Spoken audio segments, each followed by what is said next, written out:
இதுதான் முதல்ல நமக்கு இருக்கக்கூடிய அந்த விஷயம் க்ரைட்டீரியா. சரிங்களா?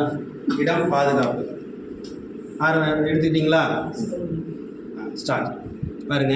இந்த மாதிரி ஒரு நபர் மயக்கமோ அல்லது வேறு ஏதேனும் பாதிப்புனால அவர் கீழே இருந்தார், தரையில் இருந்தார், விழுந்து கிடக்கிறாருன்னா நாம் அவரை பார்த்ததுமே என்ன பண்ணணுன்னாங்க, அந்த இடம் பாதுகாப்பாக இருக்கா இல்லையான்னு பரிசோதனை பண்ணணும்.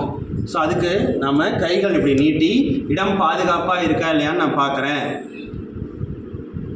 இடத்தோட சேஃப்டியை செக் பண்ணுங்க. என்னது? அவர் இருக்கக்கூடிய இடத்தோட சேஃப்டியை செக் பண்ணுங்க. புரியுதுங்களா? இதை இப்படி கை நீட்டி சொல்ல தெரியணும். இதுதான் ரெண்டு கை நீட்டி நமக்கு சொல்ல தெரியணும். சொன்னதுக்கப்புறம் ரெஸ்பான்ஸ் பார்க்கணும். ரெஸ்பான்ஸ் எப்படி பார்க்கணும்? நாங்கள் தோள்பட்டையோடைய இங்கே தசை பகுதி பிடிச்சி பாருங்க. தெரியுதா? எலும்பு அடிச்சிடக்கூடாது. இந்த பக்கம் தசைனார் அந்த மேல் நல்லா தெரியுது இல்லையா? அங்கே நீங்கள் தட்டணும். சரிங்களா? சார் சார் நான் பேசுறது கேட்குதுங்களா? என்னாச்சுங்க ஐயா? கேட்குதுங்களா? என்னாச்சு? புரியுதுங்களா? இதுதான் ரொம்ப விஷயம். ஐயா என்னாச்சு? நான் பேசுறது உங்களுக்கு கேட்குதா இல்லையா? அவங்க என்ன பேர், உங்கள் பேர் தெரிஞ்சதுன்னா அவங்க பேர் சொல்லணும். நீங்கள் உங்கள் ஃப்ரெண்டு பேர் கூட வச்சுக்கோங்க. சொல்லி நான் பேசுறது உங்களுக்கு கேட்குதா? என்னாச்சுப்பா அப்படின்னு சொல்லி கேட்குறீங்க. ரெஸ்பான்ஸ் தோள்பட்டையை தட்டி பார்க்கணும். சின்ன குழந்தையா இருந்தாங்கன்னா கால் பாதத்தை தட்டி பாருங்க. சின்ன குழந்தையா இருந்தால் கால் பாதத்தை தட்டி பாருங்க. புரியுதுங்களா? ரைட். அதுக்கு அடுத்தது நாடி துடிப்பு பார்க்கணும். நாடி துடிப்பு கழுத்துலையும் பார்க்கலாங்க, கை மணிக்கட்டுலையும் பார்க்கலாம். ஸோ அது நாடி துடிப்பு பார்க்குறீங்க. நாடி துடிப்பு பார்க்குறப்போ கையை வந்து பின்னாடி கட்டிக்கணும். ஒரே டைமில் மூச்சு காற்று விடுறாரான்னு பார்க்கணும். புரியுதுங்களா?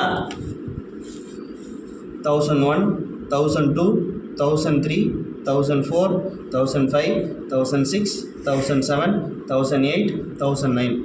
ஏன் நான் வந்து 9ஓடு முடித்தேன், 1001 சொன்னாங்க. நீங்கள் மூச்சு விடுறதையும் நாடி துடிப்போம் 10 செகண்டுக்குள்ளே பார்க்கணும். அதனால் 9ஓடு நிப்பாட்டினேன். 1001 அப்படின்னா 1 செகண்டுன்னு அர்த்தம். 1001 என்னென்னு அர்த்தம்? 1 செகண்ட். அதனால தான் 1001, 1002 அப்படின்னு நான் சொன்னது. 9 செகண்டுக்குள்ளே முடிச்சுக்கிட்டேன். 10 செகண்டுக்குள்ளே நீங்கள் என்ன பண்ணிருந்தீங்க? இதை செக் பண்ணியிருக்கீங்க. புரியுதுங்களா? ரைட். இப்போ செக் பண்ணி முடிச்சதுக்கப்புறம் உதவிக்கு கூப்பிடுறீங்க. ஆம்புலன்ஸோ இல்லை ஹாஸ்பிட்டலோ. சார் இந்த மாதிரி உடம்பு சரியில்லாமல் இருக்காரு, நான் இந்த மாதிரி பார்த்துருக்கேன், மயங்கி விழுந்திருக்காரு. சார் நான் இல்லை, நான் சிபிஆர் கொடுக்க போகிறேன் சார். இடம் பாதுகாப்பாக இருக்குது. இடம் பாதுகாப்பாக இல்லை, அது சொல்ல தெரியணும். எனக்கு உதவிக்கு ஆட்களை கூட்டிகிட்டு வாங்க, ஆம்புலன்ஸ் அனுப்புங்க, இல்லை ஹாஸ்பிட்டலுக்கு தொடர்பு கொண்டு எனக்கு வர சொல்லுங்கள் அப்படின்னு சொல்லணும். புரியுதுங்களா? அதுக்கப்புறம் இவருக்கு இதய அழுத்தம் நீங்கள் கொடுக்க ஆரம்பிக்க போகிறீங்க. ஃபோன் கட் பண்ணி வச்சதுமே இருக்கை முறை. என்ன முறை?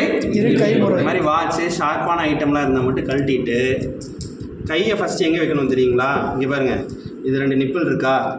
ஐயா பார்த்துக்கோங்க. இந்த 2 நிப்பிள் இருக்குங்களா? இந்த 2 நிப்பிள்லேருந்து கோடு போடுங்க. அப்படியே இழுத்துட்டே வாங்க. இது ஒரு இடத்துல நடுவில் ஒரு புள்ளி வரும் இல்லையா? இந்த நடு புள்ளியில் தான் நீங்கள் அழுத்தம் கொடுக்கணும். புரியுதுங்களா? 2 நிப்பிளின் நேர்கோட்டின் மையப்புள்ளி. புரியுதுங்களா? நான் அதுக்கு இங்கே ஒரு அடையாளம் போட்டு வச்சுருக்கேன், பார்த்துக்கோங்க. சரிங்களா? 2 நிப்பிளோட நேர்கோட்டோட மையப்புள்ளி. அவ்வளோதாங்க. இங்கே பாருங்கள், ஒரு கையை வைக்கிறீங்க. கையை வச்சதுக்கப்புறம் தான் இப்படி லாக் பண்ணணும். இந்த விரலில் கேப் இருக்கணும். இதில் நீங்கள் இப்படி லாக் பண்ண தெரிஞ்சிருக்கும். இதான் லாக் பண்ணுறது. இப்படி வைக்கக்கூடாது, இப்படி வைக்கக்கூடாது, இப்படி வைக்கக்கூடாது. இப்படி ஃபுல்லாக அப்படியே மார்பு அப்படி அழுத்தின மாதிரி விரல் வச்சிடக்கூடாது. கொஞ்சம் விரல் தூக்குனாப்பில் இருக்கணும், கேப்பாக இருக்கணும். அதில் இப்படி லாக் பண்ணிக்கணும். புரியுதுங்களா? இந்த இடம் தான் அழுத்தணும்.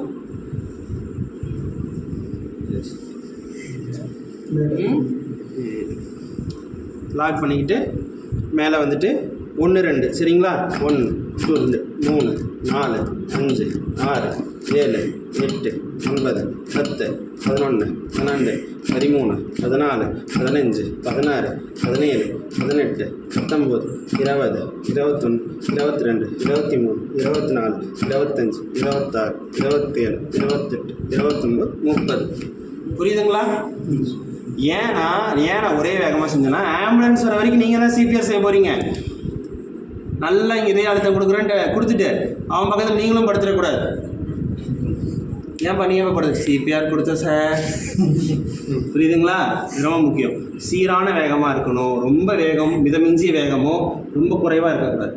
என்ன அளவுக்கு தேவையோ அந்த அளவுக்கு மட்டும்தான் வேகம் இருக்கணும். புரியுதுங்களா? அந்த அளவுக்கு மட்டும்தான் நீங்கள் அழுத்தணும்.